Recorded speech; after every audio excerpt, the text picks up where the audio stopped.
Please, we will start with our group meeting. Take your seats.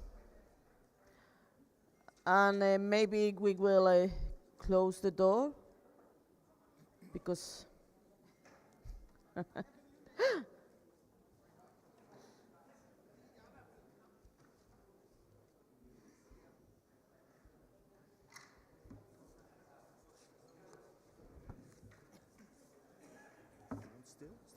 still. I think only the first part is web streamed. Okay. They can maybe ask them if they want. They can come more in the front Yes. for the because I was trying to bring them, but they can move. Yeah. How long do you want me to?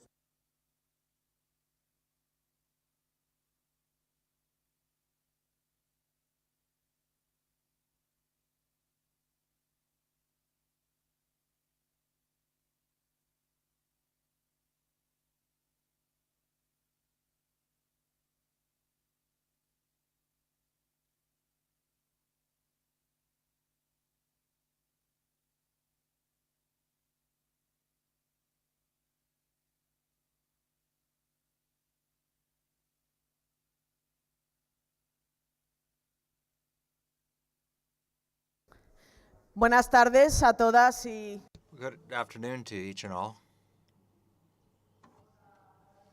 Let's start our group meeting for this afternoon.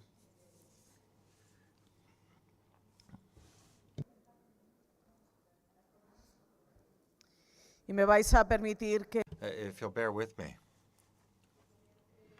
I'd like to begin by, first of all, thanking our dear friend and comrade, Oliver Robke, for attending here today and joining us in this meeting. Now, it's true that Oliver, as the head of the S&D group, well, you've always been very, very happy and willing and keen to work with our group, and certainly with your new job, as you are now a representative in the Economic and Social Committee, you'll continue to do just that. So I'd like to again congratulate you, in this case in the group meeting, for your selection as the president of the Economic and Social Committee. I am certain that with this new hat, this new responsibility, to do an excellent job. There's no reason I would ever doubt that. So again, congratulations, Oliver. Now, we're going to be able to talk with him today about the current situation, about the campaign, the Bring the Bills Down initiative. And I'd state that Wolfgang Katzian, the president of the Austrian Trade Union Confederation, unfortunately wasn't able to join us today. He had a bit of an incident this morning, and that made it not possible to make it. But Oliver will be doing both here, representing the presidency of the Economic and Social Committee, but also the Austrian Trade Union movement. We're really in your hands and in your house here. And we'll be very happy to discuss these matters with you and see exactly how we can continue our cooperation. Now, as you know, we've been working on this now for a few months with this idea of the Bring the Bills Down initiative, because really since the start of the Ukrainian war, we've always stressed that Europe's actions to support Ukraine, of course, that's right that we do that. It's very legitimate. For we are defending in this way really the values of the European Union and democracy itself. But this effort, this will to help Ukraine, well, also has to help mitigate the economic and social ramifications of the crisis. It really is affecting the European people, particularly working classes and European industry, for families in Europe, very strongly. We see the prices go up in energy and other products too.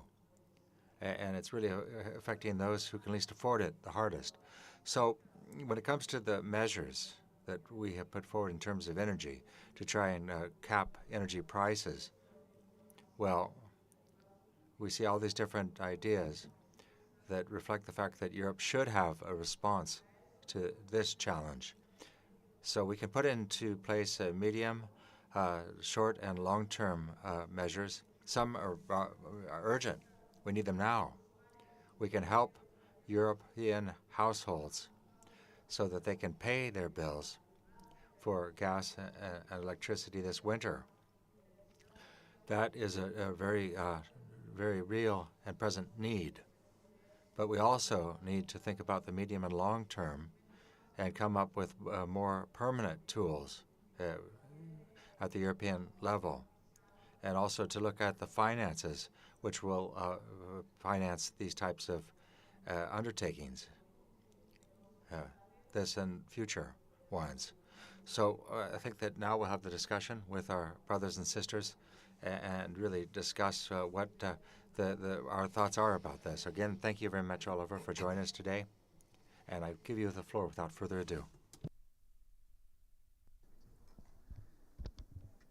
Yes, dear colleagues, dear comrades, and dear Iratxe, thank you very much, first of all, for inviting me to this extraordinary event. I'm really happy to join you here in Vienna, which is quite familiar to me, and I hope that you have also some possibilities to enjoy already let's say, the pre-Christmas atmosphere of this beautiful city. But once again, I would like to thank you for this opportunity, and I would like to thank also my friend and comrade Andi Schieder, and of course Evelyn, for setting this up. It's really, I would say, really an honor for me and a very good opportunity again to join our forces. I have to say, Iratxe, we have been working together the last year very closely during the conference on the future of Europe. And I think if you look to the results, then it was quite successful that trade unions and progressive forces worked together and went into the same direction. So therefore, I'm really grateful to have this opportunity here to speak to you and to discuss with you. I have, as you said, Iratxe, I have to apologize. Wolfgang Katzian, the president of the Austrian Trade Union Federation, he had to cancel at very short notice, but he had an eye surgery, and I can tell you everything went well, but it was not possible for him to join. But I know that he's following remotely via the web stream. So Wolfgang, gute Besserung und schöne Grüße von hier auf jeden Fall. From all of us, we wish you a speedy recovery. Yeah, and therefore it was agreed that I will also say some words about the situation in Austria and the position of trade unions in Austria. We have, with the ÖGB, one single trade union confederation here in this country with 1.2 million members, so different to other countries. We have only one confederation which covers also different, let's say, political tendencies within the ÖGB, and we have as a second pillar also the Chamber of Labor with mandatory membership, which is the legal organization for workers. And it was established, I would say, as a son or daughter of the trade unions, and therefore we have this, I would say, this alliance of two organizations which work very closely together. And one of the results of this close relationship is that we have one of the highest collective bargaining coverage rates in Europe. We can, at the moment, cover more or less 98% of all workforces with collective agreements, which is a very high rate. And we think that this is also one of the reasons why we can ensure that so many workers can benefit from decent collectively agreed wages and working conditions in Austria. But of course, we are here also suffering, like in other countries, from this cost of living crisis, from the inflation, which is one of the, from my point of view, not only one of the most important social policy challenges, but also challenges for our, I would say, for our democracies and for the credibility of our democratic systems. And just coming back to the numbers, we in Austria, we had in November an inflation rate of more than 10%. If we look back to the last month, then the so-called rolling inflation was around 8%. But just to show you that we try to counteract these challenges, we were able to conclude collective agreements with higher wages, and we could, in almost all of the collective agreements, make sure that not only inflation, but even above inflation, actually the results were above the inflation. So normally we take into consideration inflation and also productivity trends. So our results in the last rounds, for example, in the sector of metal industry, was up to 9%, and in others around 8% and up to 10%. So just to say, from our point of view, this is of course the most important instrument to deal with this cost of living crisis: decent wages, and of course strong trade unions and strong collective agreements.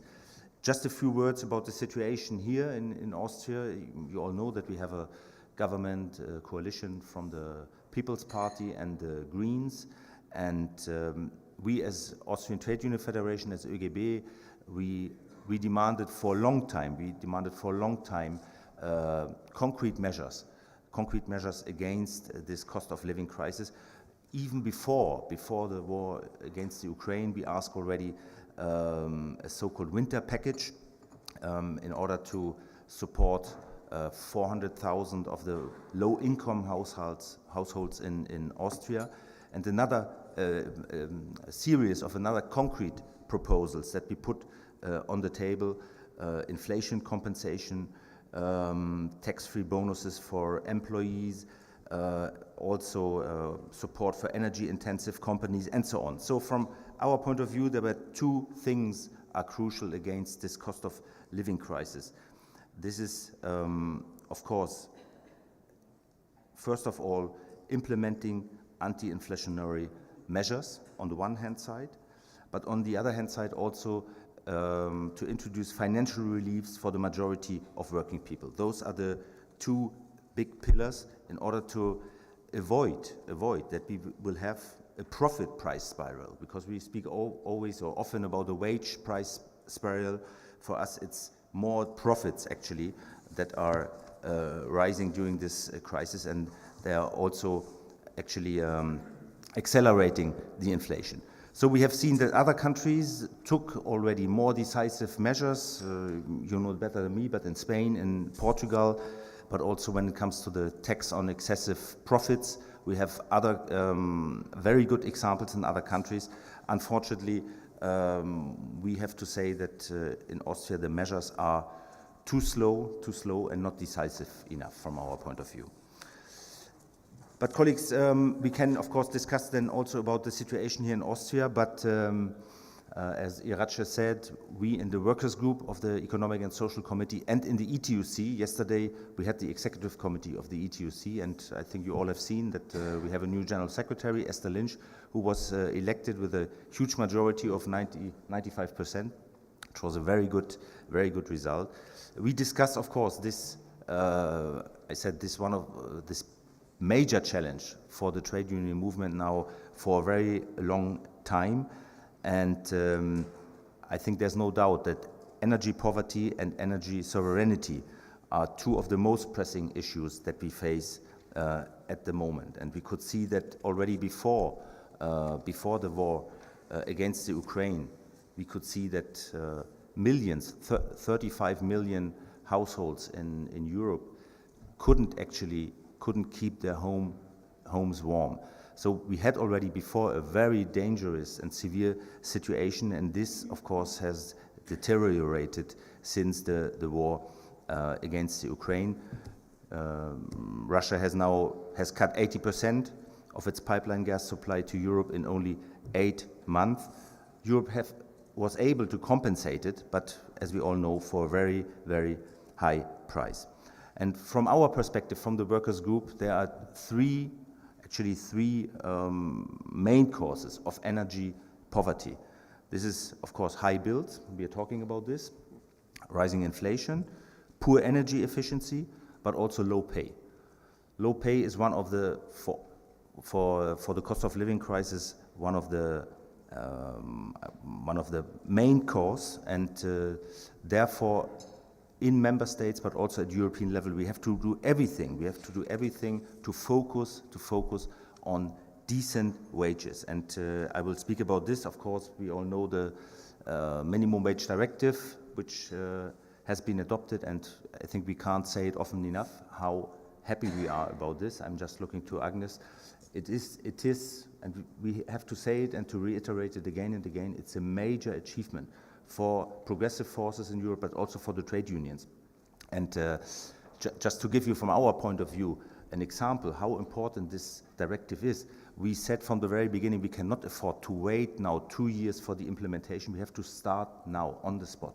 And we as workers group, we organized recently a debate with some labor ministers from different countries, from Denmark, from Romania, from Slovenia, from Germany, and we could see that only the adoption of this directive has brought some dynamic in the political discussion. And we can see that now trade unions have an instrument to negotiate with their government and to say you have to set up an action plan, not in 2 years, but now, to increase collective bargaining coverage. Because it's not only about the thresholds, 50% and 60% of average wage or median wage. No, actually, from my point of view, the most important part of this directive is really to strengthen collective bargaining and, in the end, participatory democracy in member states. We have, as I said, we have here in Austria 98% of collective bargaining, so coverage. So we could say we don't need this directive. But in the same moment, we see that in our neighbor countries, still workers are suffering from low pay, and this has also an impact on our workers because, of course, it's a big motivation for social dumping, for exploitation of these workers. So I think it's also in our own interest that this directive will be implemented as soon as possible. And I was, for example, recently with colleagues in Romania, and we had a debate with a Romanian labor minister, with Marius Budai. I look to you, and it was very good. It was very good because he also understood that, for example, if it comes to barriers for collective bargaining, for example, excessive representativeness requirements, that this has to be removed. And I know in Romania there are the first steps now, in Slovenia also, and in other countries. So I think it is already a few months after the adoption, we see already how important this directive is. And especially if we look to the development of the minimum wages in the last month, then we can see, or in the last year, then we can see that it's only the second time since the year 2000 that real minimum wages has fallen below zero. It was only during the austerity period in 2012, and now we have it again. So therefore, once again, the most important instrument is to raise wages and to bring wages high, and actually to deal with higher wages with this cost of living crisis. Another point, just to mention it, before this cost of living crisis began, already nearly 1 in 10 workers in the EU 27 was at risk of poverty, and 7 out of 10 minimum wage earners reported difficulties making ends meet. So we had this already in the past, and now, of course, it's more severe than ever. So at the same time, we see that, I just read it, the Janus Henderson Global Dividend Index, and according to this index, the value of payouts to shareholders in Europe rose almost 29% in the second quarter of this year. And therefore, I said, we don't have I don't know how to say it in English, Lohnpreisspirale, so wage price spiral. We have actually a profit price spiral if this development is going on. And I think here we need really decisive action to stop this. So therefore, we can absolutely join and agree with your proposed measures, with your action plan that you have put on the table. We absolutely support the call on European governments to introduce a watertight tax on excessive profits and to take actions to limit dividends in this moment. Trade unions, we as trade unions, together with the ETUC, we have published a 6-point plan, which I said, is more or less identical with most of the demand of Eurogroup, and it's addressing the cost of living crisis now. So once again, pay rise and collective bargaining. This remains on the agenda, and we have to say it again and again. And if we speak about collective bargaining, then we have to implement it at national level. But I think there are also new measures necessary and possible at European level to strengthen this. I'm just talking about workers' participation, more democracy at work, which is also important. It is part of participatory democracy. We have it not in all countries developed, but I can see that among the trade union family there's a big agreement now and consensus, not like 20 years before, that we have to use this instrument. And therefore, once again, I think we have to insist on it, and I hope and I know that Nicola Schmidt is preparing another initiative. We have the report on the European Works Councils in the Parliament, but I think we should even go beyond. We should go beyond. We should make sure that trade unions and workers can really negotiate also at enterprise level. We have good experiences, good examples for this. And in this respect, I wanted to mention the upcoming presidencies. I don't want to talk too long about the Swedish presidency. We had also meetings with them, but we really rely on the Spanish, I have to say. Just before summer, we had a mission to Spain, our presidency of the workers' group. We met with 6 ministers and state secretaries, and I was really amazed by the commitment of the colleagues, not only to take initiatives for workers and for workers' rights, but also their commitment to strengthen European solutions. And it was then not by chance that we received only a few weeks later, we received 4 requests for so-called exploratory opinions. It's a difficult word, but actually those are initiatives from the presidencies where they ask our committee to deliver some opinions that could be used during the presidency for some initiatives. And those demands concern democracy at work, so exactly what I said before, strengthening and fostering collective bargaining in the green transition, mental health, and some other social policy issues. So we really hope that during the Spanish presidency we can still, even if it's at the end of the mandate of the Commission, we can still start some initiatives to continue also with the implementing of the European pillar of social rights. Because I see one problem here is that this pillar has really served not only as a compass, but really as a commitment, as a work program for us as unions, for Nicola Schmidt, and I think also for you as S&D group. But now I think almost 90% of the proposals of the action plan from the Porto Summit have been tabled. So we have to see how to keep the momentum. Because at the same time we see that the employers and the conservatives, they always resisted, of course, but now they try even to counteract this initiative with ideas like the competitiveness check.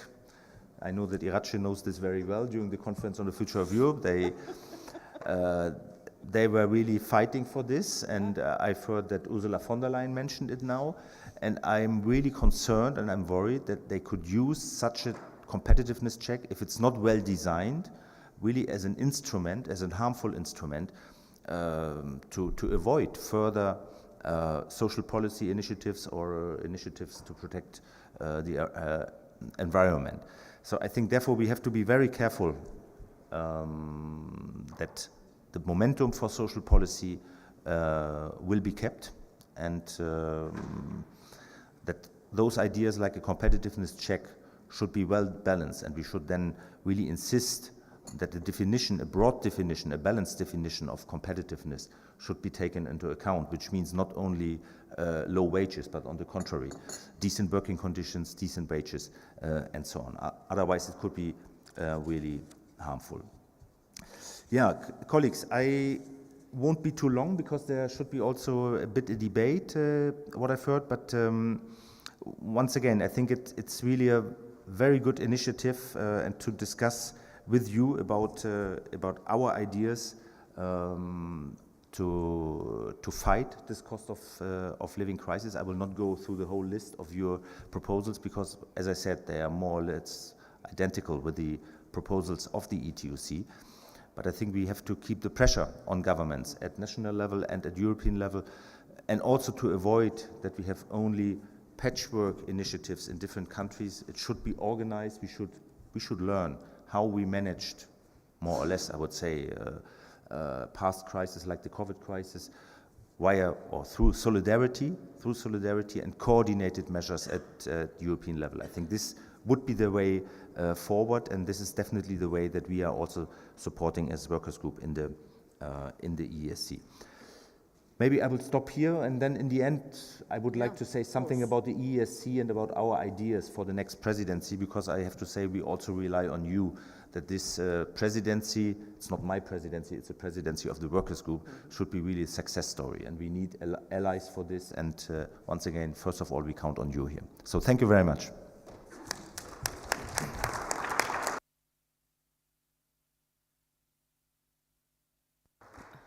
Thank you, Oliver.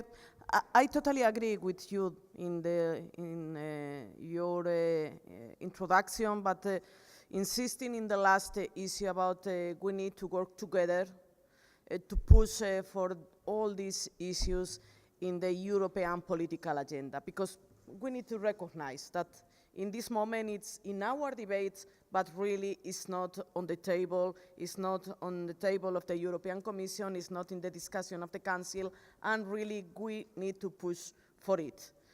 We can understand that in this moment there are a lot of important challenges about the energy prices, for example, or about security, but in any case, if we want to defend the European project, it's important to understand that we need to defend the European citizens. And really, we will insist on it during the next week. We have a plenary session, we have a debate about the council meeting, and we will try to introduce all of these issues. And we will have, before the council, we will have a PES leaders meeting with our prime ministers, and we want to insist on it because really, if we understand that it's necessary to insist on it, our leaders, our prime ministers have to put this question on the agenda. And we will work together with all of you, and it's important this cooperation. We will open now the discussion with our colleagues who ask the floor, and we will start with Pedro Marques, please. Thank you, Irache. If you allow me, first of all, greeting Oliver again. It's great that we have the chance to be here together. We have been fighting a lot together at the European level. And if you also allow me, please, I would ask you to, in the name of all of us, of course, send a warm greeting to Esther. It's great that she is now leading the ETUC, so please tell her that we wish her the best, of course. She's really a leader. She's a very smart woman, so I think we are in really good hands. And instead of going again into the details of our campaign, of the Bring the Bills Down campaign, I'll just refer generally to the issue, also because I've spoken about it so much that I think the details are well known to this group and to the political family at this moment. What I would like to say is that this idea from the group, from the political family, it's really innovative and well spotted at this moment. And if we add what you referred to about the importance of collective bargaining, for us to grow out of this situation, we really need, and to grow in a fair manner out of this situation, we need to reinstate the force of collective bargaining. So the mix between concrete temporary measures to support the families with the prices of energy, and the plan that we are putting forward, the 100 billion euros to support the families through the winter, it's significant enough to make a difference in people's lives, and it's also significant enough to maybe help us to not let Europe fall into a recession because of the current situation. So it makes sense from the social point of view, it makes sense certainly from the political point of view, but it also makes sense from the economic point of view. But it's about the temporary action, should be temporary, of course, this is the correct way to do it, because we also have to take care of our sustainability. But then, out of the crisis, hopefully, through spring and the future, we need inclusiveness. And as you said, we will not get a fair recovery if we see that these extraordinary profits generated through the crisis are just simply handled to the share owners without any kind of control. At this moment, the companies must have a clear incentive to reinvest those profits, and part of them should be taxed. Part of them should be taxed to allow us to support the families. That is what the citizens are expecting from us, and that is the fight that we fought for months, and we got the first step from the Commission. They don't like to call it a tax because of some liberal minister in Germany. I don't care. It's still a tax on the extraordinary profits, and it was our first victory. But we need more, because the Council, by the way, next week, we need decisions on the capping of the prices. We need decisions on controlling the speculation on the prices, but we also need decisions to extend these solidarity mechanisms to the families that are really suffering now. So as you said, Nicola Schmidt is doing a lot.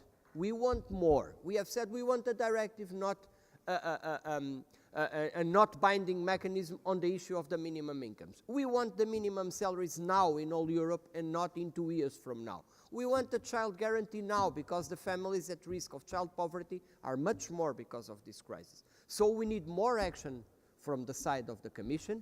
Nicolas has been our lead, our strong force there, but we need more, and we need the Conservatives, we need also von der Leyen to see that the social dimension is indeed an important pillar of the response to this crisis. So fairness and inclusiveness through this winter, a winter solidarity package all over Europe and certainly also here in Austria. We support Pamela because I know that that's also the core of the proposal of the SPO here in Austria. Thank you, Oliver, for being with us. Thank you. Thank you, Pedro. Gabi? Thank you, Oliver, for also for being here on one hand and also sharing with us the situation from a trade union perspective in Austria. I think you are one of the lucky countries with a high collective bargaining coverage. But as you said, no one is an island. You need strong neighbors too. And this is why I agree with you. Our biggest success in this term so far was the minimum wage directive, delivering for workers. But we also might think about what we can do, as Irache said, to boost this implementation phase, not to wait. And maybe we can deliver something here together. We would need some countries that go ahead, especially with the action plans, but also with wage increases, because yes, the families have to come through this winter and the next one. And they have less in their pockets. And I have to say, last week I was at the conference of the European Poverty Organizations. And in many poor families in Europe, these are the families that still have housing, etc., that because of raising prices, a lot of them have to cancel their health insurance, for example, because they cannot afford to pay for all. They don't have anything more in their pockets, and we really need to help them here. So I think wage increases are essential. But we all know, especially the ones coming from a trade union background, that if you have 16 to 25% inflation, you cannot cover this by wage increases. We need other measures, and here we have national ones and European ones, and I think it's good that you emphasize that A, we need more coordination here, but C, we also need European measures, and to see what would be the best way, for example, how to support families in need, and this now ranges up to the medium term, but I also think we are already end of 2022. Next year we will decide on our campaigns for the next elections, and I think it would be good to join forces with the trade union camp. You know that the Parliament did a report on strengthening democracy at work, but also that we build it up together in a way that it will be an essential point. Whoever wants to become a next Commission President has to defend, especially in view of the huge transitions we are facing, also to strengthen democracy at work.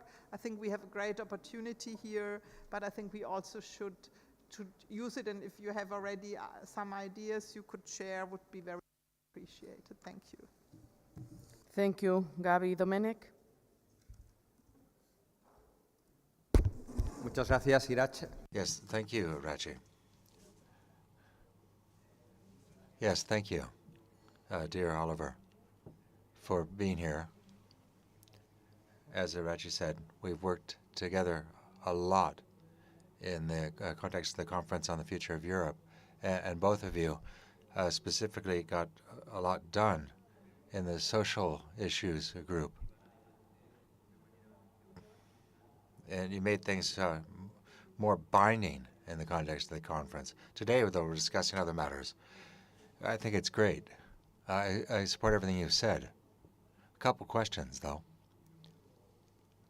And I think Gaby somewhat touched on this. We're demanding collective bargaining role to be respected and things that need to be improved there. But I'd like to know,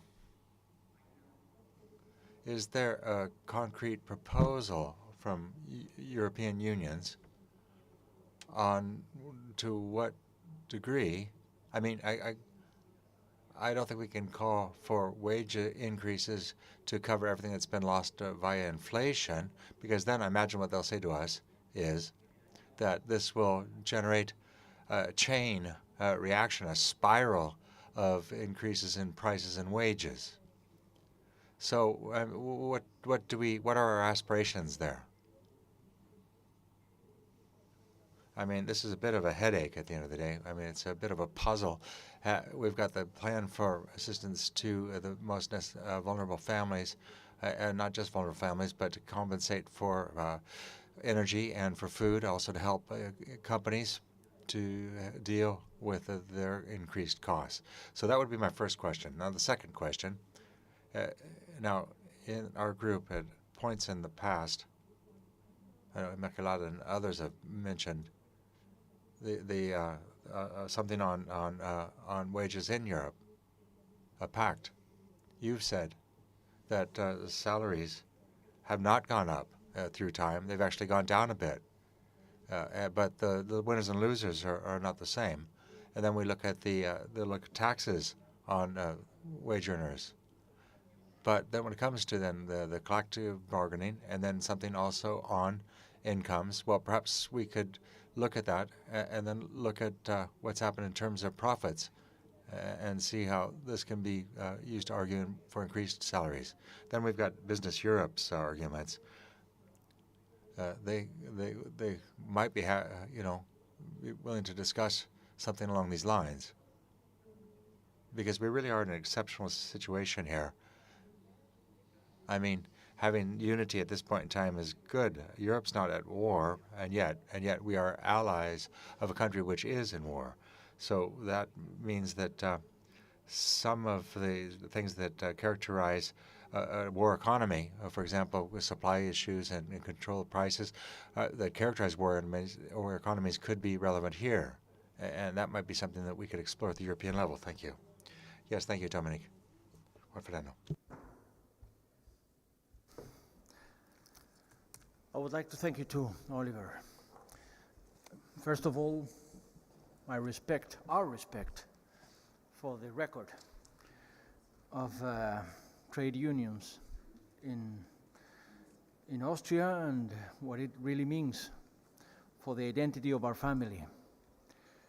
We held just recently the Socialist International Congress in Madrid, and it was a good thing to hear again about the importance of the workplace, standing up for rights in the workplace, because that is the reason why we emerged in history. Second, I would like to congratulate you as your election as President of the Social and Economic Committee, which is a consultative body for the rest of the European institutions, to begin with for our institution, for the European Parliament. I happen to chair the Committee of Liberty, Justice and Home Affairs, which deals with fundamental rights issues. And believe me, the cooperation we have with the Social and Economic Committee in the LIBE Committee, that's how we call it, the Committee of Liberty, Justice and Home Affairs, is outstanding, much appreciated. We've had members of the Social Economic Committee in the podium of the Libby Committee a number of times.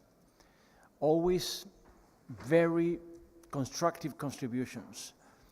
And that is the approach I would like to share with you as to the issue of energy and gas prices on the rise and inflation.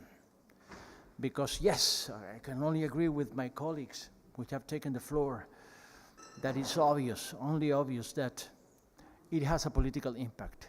Not only an economic and social impact, it has a political impact. It is widely foretold that inflation can oust governments. Inflation make an electoral impact, particularly in the working classes, which are the impoverished working classes, which are the ones taking the blow and taking it the worst. So the point I would like to make is that as fundamental rights, we have learned that they are public goods, which take public policy, which takes laws, and which take, of course, public financing, budgeting, largely budgeting. We learned that lesson when we took education from the market, off the market, when we took healthcare from the market, off the market, and that is the approach I think we should share when it comes to protecting the citizens as to the untenable energy, gas, heating prices. I'm not talking about air conditioning in the summer, I'm talking about heating in the winter. Heating in the winter. That is a fundamental right. Heating in the winter. The working classes, the impoverished working classes, by devoting so much efforts, financial efforts, and in the home economy to energy prices, are depriving their right to education, the right to health, the right to insurance, the right to, as consumers. So we should really care about it and not only share concerns and strategy, but shedding light on the fundamental rights impact of the inflation process. We gotta make sure that the European Commission is actually endorsing that approach, and the governments of the member states are actually covering, by public financing, by public budgeting, the untenability of the inflation process we are enduring at the present stage. If we do not do that, we are jeopardizing the whole European social model, which is the European reason of being, la raison d'être de l'Union européenne. That is the reason of being of the European. The social model is jeopardized by this situation. Nobody wanted this war.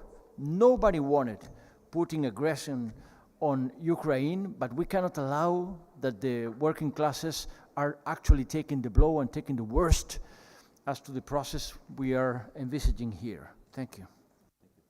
Thank you, Juan. And finally, Evelyn, please. Thank you very much, Irache.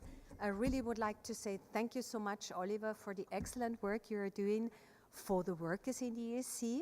But this will not only strengthen the workers, but the whole ESC when you start to implement what you all said right now. And of course, this is as a conclusion, is strengthen our work as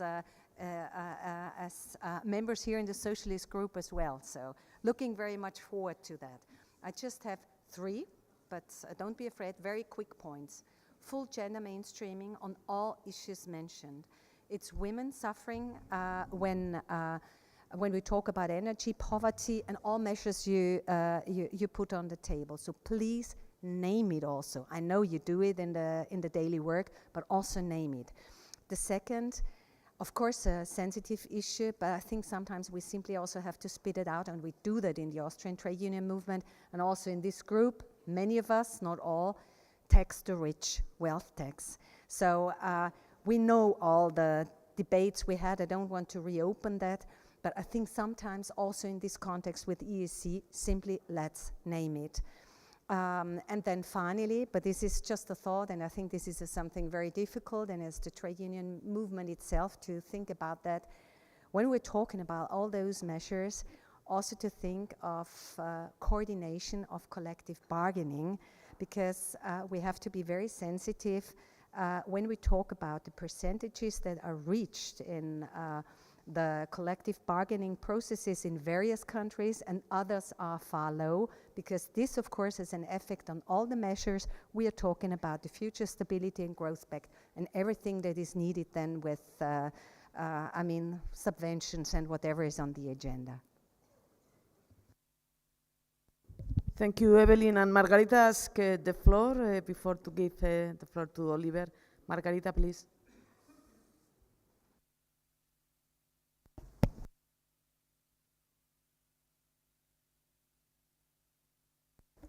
Alors, je n'avais pas de micro. Oh, my microphone wasn't working, but anyway, now it is. Thank you, Arache. First of all, thank you, Oliver, for your presentation and for the various issues that you've shared with us. Now, the first thing I'd like to say is that the Spanish presidency will have a very full agenda, because everybody wants to pass on their projects to the Spanish presidency, so they've got a huge responsibility on their shoulders. Second point, you spoke, and I understand what you were saying when you were talking about the necessity of coordinated measures to deal with the economic and social impact of the war in Ukraine. And what we're seeing is that inflation, the increase in energy prices, and all of that could be exploited by the extreme right, blaming governments for the situation because the governments support the war in Ukraine. So that's one point that we shouldn't lose sight of. And that's why I think that we need a European response to this situation, the economic and social situation of the war in Europe. So I'd like to have your comment on that point. A third point is on the Porto summit. In Porto, we adopted an ambitious agenda for social policies in the European Union. And you said that 90% of the measures have already been put on the table. But my question is, what about the approval rate? So what's the state of play with regard to the results following the Porto summit? Final point. You've raised a question about the increase in prices, inflation, the impact of all of this on salaries and so forth. And the thing I'd like to say is the following. How, or rather, to what point are the unions prepared to go to find a compromise between dealing with the inflationary problem on the one hand and not reducing the capacity of the citizens to live on the money available to them? So how can you strike a balance between controlling inflation on the one hand and not creating new difficulties for the workers on the other? Because we've already had to live with austerity policies in the last crisis. Is something that we don't want to have a repeat of. So how can you strike a balance between these two things? Thank you. Gracias, Margarita. Thank you, Margarita. Questions. Oliver, you can see how involved is our group in these common challenges, and I will give you directly the floor to respond to these questions. Yes, thank you very much, Irache, and thank you very much, colleagues and comrades, for the questions and comments. I'm very grateful for this. Also, that some of you explicitly recognized the work that we do in the Economic and Social Committee. I think sometimes it's a bit underestimated, but I think in the direct contact we can really contribute to the work also of the European Parliament. And just to start maybe with Juan, because I remember you were many times at our committee, especially in our dedicated group on fundamental rights and the rule of law.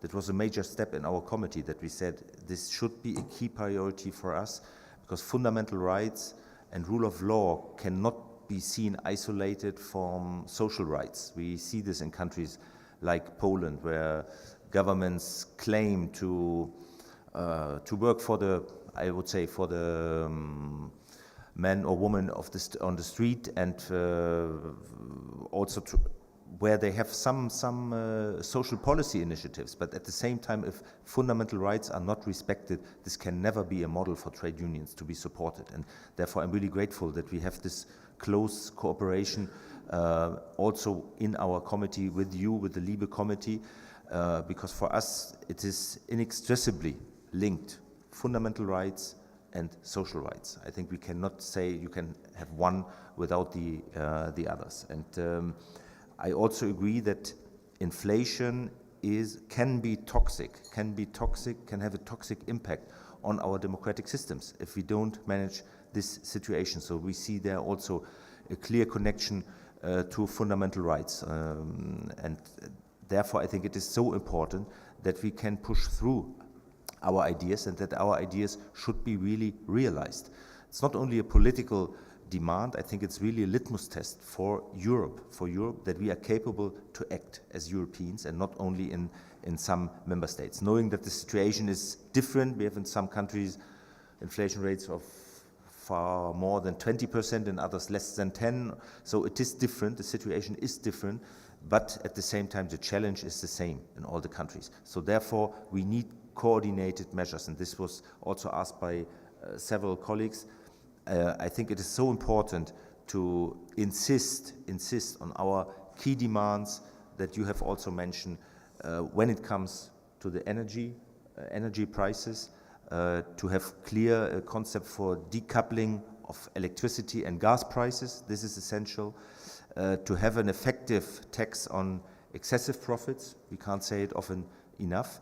And not only at national level, we should have a European framework for this. And also this general cap on energy prices. I think this is a trio of fundamental demands that have to be implemented as soon as possible. And here the second part of your remarks, this has to be aligned, I would say, with our social agenda. What Pedro said, what Gabi said, further implement the social pillar, the European pillar of social rights, and once again the minimum wage directive. There were some questions how to do this in practice.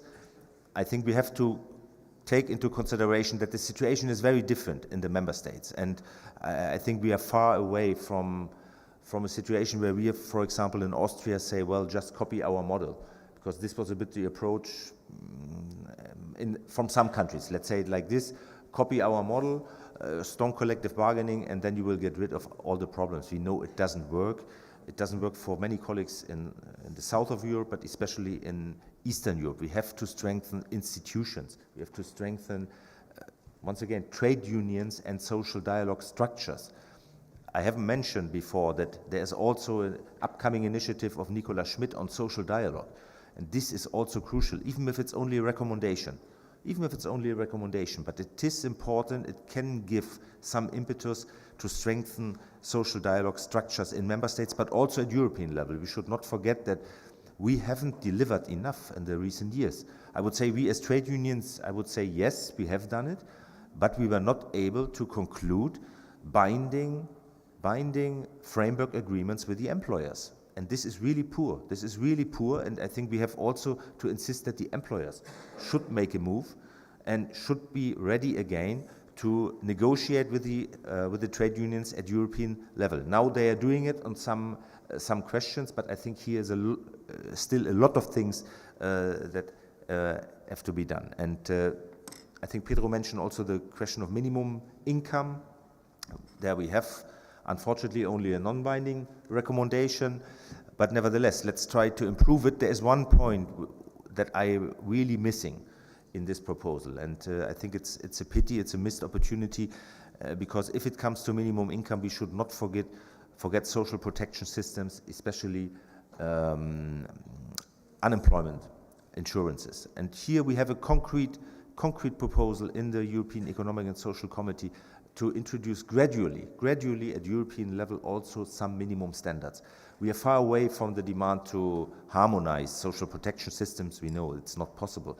But what we see is that in some countries, unemployed, and maybe this will also be an emerging problem. At the moment we have, I think the employment rates are still quite stable in member states, but it can worsen the situation. And then we need stable unemployment insurance systems. And here we have some countries where colleagues, after years or even decades of paying into the system, are entitled to 3 months of unemployment payment. And after 3 months, then they have to rely on some goodwill, or even, I would say, what I've heard in Hungary, what we would call forced labor, that they have to do some voluntary work if they want to get more money. This is also a question of fundamental rights in the end. It is a question of fundamental right and of dignity. So our demand was to introduce gradually minimum standards for the length of and for the level of unemployment benefits, but also for the coverage rate, net replacement rate. So I think it would be time to start with this, even if it's non-binding, and I hope we can make a reference to this when you negotiate then this minimum income recommendation. Question of gender mainstreaming. Yeah, thank you, Evelyn. My fault, I haven't mentioned it explicitly, but you know that in our work, it is in almost all the opinions. It's always an aspect, because for us and as for all of you, it is a cross-cutting issue. So we don't have only a few opinions where we deal with gender issues. No, in most of the opinions, there is a gender dimension, and we should mention it, and we should really put the finger on it. This is clear. We have, by the way, and Evelyn, you are engaged with this group, we have a dedicated group now also in the committee on the equality group, not only on gender issues, but mainly on gender issues. And I wanted to mention this in the end, but this will be also one of my ideas for the next presidency, to not only to rely on the responsibility of, for example, the workers' group, because we have always a gender-balanced election of our top positions. Now we have 3 out of 5 top positions filled with women. But in the other groups, unfortunately, especially with the employer group, it's not the case. So we need structural solutions and also rules, binding rules. And this will be one of, I would say, the challenges I would like to start with after our presidency, after April. Yeah, then the question on the Porto Summit. The Porto Summit was mentioned. Yes, I think we should mention it again. It was a big success. I think until now we benefit from this Porto Summit, from the spirit of the Porto Summit. When I said 90% of the proposals are tabled, then we know that the approval rate is well below. I can't tell you where is it exactly, and we know that some of the proposals were also watered down during the decision-making process. So I think there's still a lot of work to do, but I think 90% is already a lot, so we need a new impetus. And so the next social summit, and I've learned that under the Swedish presidency there should be a follow-up in Porto, I think just a few days or just the day after the ETUC Congress. I think we need a new narrative, a new idea to keep this momentum. We have really concerns that the next Commission will be less progressive than the current one, and if you look in some countries, Sweden, Italy, about the governments, then I think we should make sure that before the next elections and before the setup of the next Commission, there should be a clear framework and commitment for the new Commission to continue this way of a clear and strong social agenda. Yeah, then I think Dominic asked, yeah, I couldn't agree more with you, but there was also the question, how can collective bargaining cannot 100% compensate for price increases. Yeah, I fully agree. It should, but it is a problem if also national governments do not take the right initiatives to cushion the impact of inflation, because we can only do both. We need concrete measures to cushion the impact of inflation for working people, special assistance, special support, price caps, and so on. And then, as a second tool, of course, strong collective bargaining and wage increases. I think we cannot do one without the other one. So we have to do both. But once again, even if it's a bit tiring, we have to implement this minimum wage directive and the action plans immediately. And there are so many from the trade unions, from the ETUC, but also from the workers' group. There are so many ideas, different components, what we can do at national level. I said some of them, where we have excessive representativeness requirements, we should lower them. We should invest in capacity building. Governments should also assist social partners, not only unions, also employers' organizations. In some countries, we have just a lack of employers' organizations who are ready to negotiate with trade unions. I know our Polish colleagues, they are suffering from this. They say we can only, if we can negotiate only at enterprise level, because there's no one who would like to negotiate or who is ready to negotiate with us. Then I think governments should also take legislative steps to bring incentives also for employers to set up strong employers organizations. I just can say this is our model we have here in Austria, rather centralized, with actually 2 employers organizations and 1 main employers organization, the Chamber of Commerce, which negotiates with the trade unions. This might be not the model for all the other countries, but it is one instrument. And last but not least, public procurement. Public procurement, there's also a strong campaign from the trade unions, no public money or no public contract without a collective contract. And I think this should be the general rule.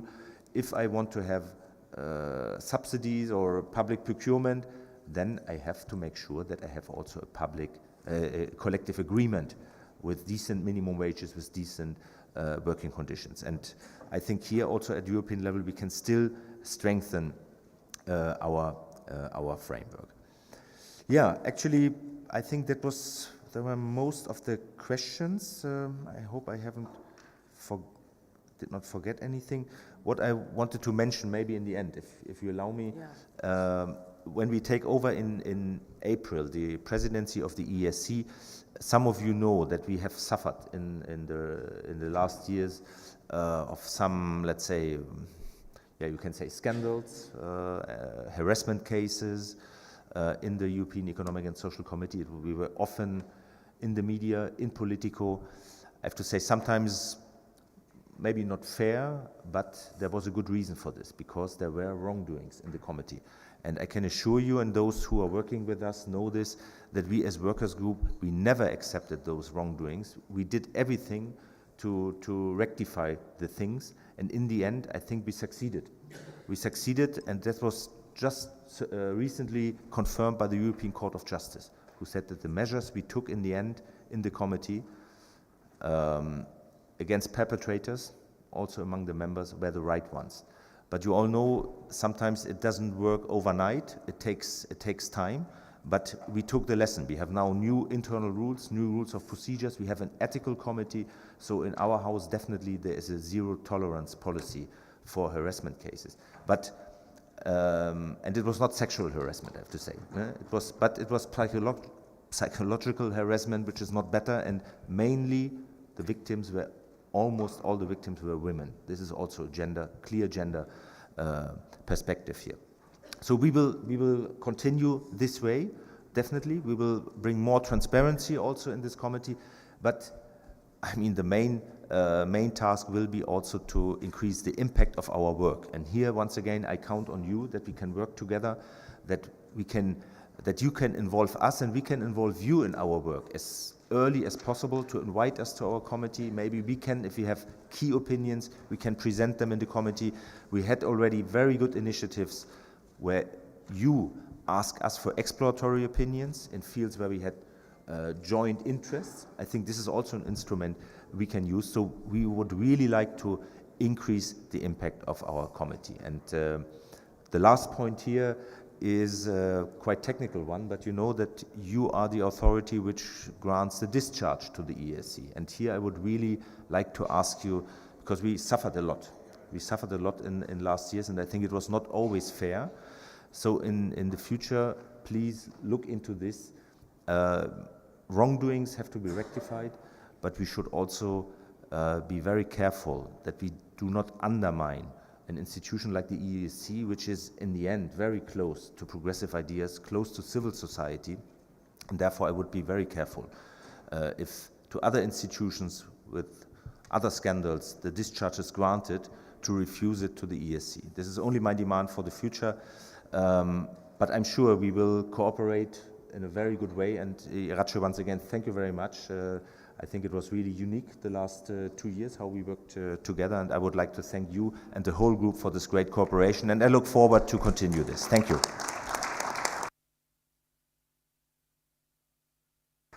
Thank you, Oliver, and you can count on us. We are very happy to listen your last remark, and of course you know that our group is always with a clear commitment with the transparency, and we will work together on this way, thinking in the best for our institution and thinking in the best for the European Union. Thanks a lot, and see you in our next event. Thank you.